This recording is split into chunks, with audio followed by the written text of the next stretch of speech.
মুগ ডালের বিরিয়ানি করছি। মুগ ডাল আর পোলার চাল দিয়ে একসাথে ভেজে নিব। একটু আদা রসুন বাটা, একটু লবণ দিয়েছি। সব রেডি করে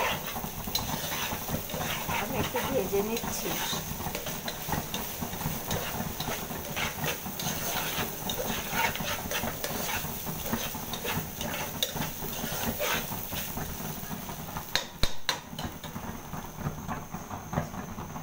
এখানে মটরশুঁটিও দিয়ে দিচ্ছি।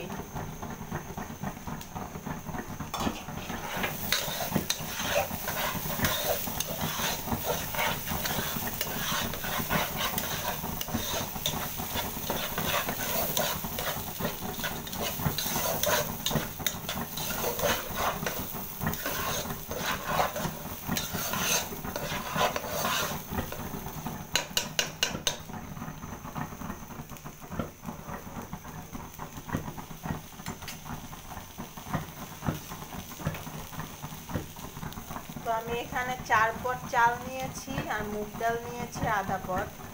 তো আমি পরিমাণ মতো 6 পট পানি দিয়ে দিচ্ছি। আমি 2 পট পানি বেশি দিয়েছি, আপনারা আপনাদের পরিমাণ মতো নিয়ে নেবেন।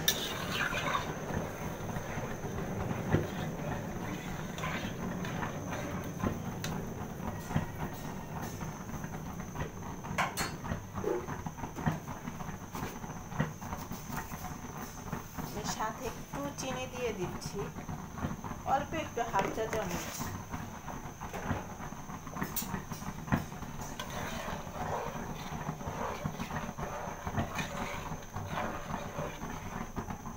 চালটা ফুটে আসা পর্যন্ত আমি ওয়েট করব। ঢেকে দিলাম। আর এইখানে আমি এই যে মুরগির মাংসটা করে নিয়েছি। একটু পরে বলক আসলে আমি মুরগির মাংসটা দিয়ে দিব।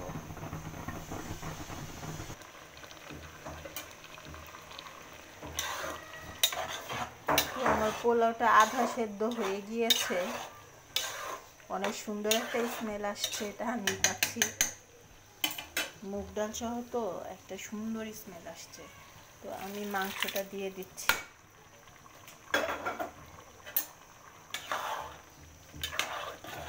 আপনারা মুরগির মাংস যে মশলা দিয়ে বসান ওরকম মশলা দিয়ে বসাবেন, এটা আপনাদের ইচ্ছা। আমি সবসময় যা আদা রসুন হলুদ মরিচ ধনিয়া জিরে গরম মশলা দিয়ে মশলা যেভাবে বসাই মুরগির মাংসটা ওইভাবে বসিয়ে আমি এটার সাথে শুধু জাস্ট অ্যাড করে দিয়েছি।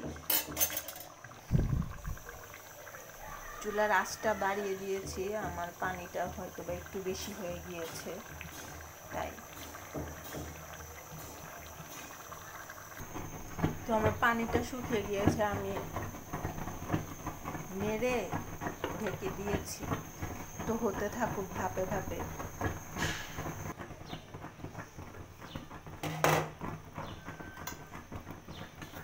পানিটা শুকিয়ে গিয়েছে। ভেবেছিলাম পানি একটু বেশি হয়েছে, না ঠিক মতোই আছে আমার পানির পরিমাণ।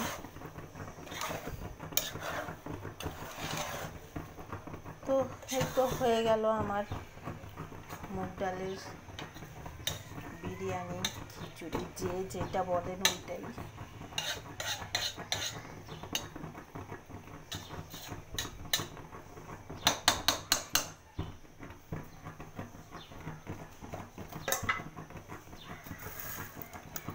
পেঁয়াজ বেরেস্তা দিয়ে দিচ্ছি একটু।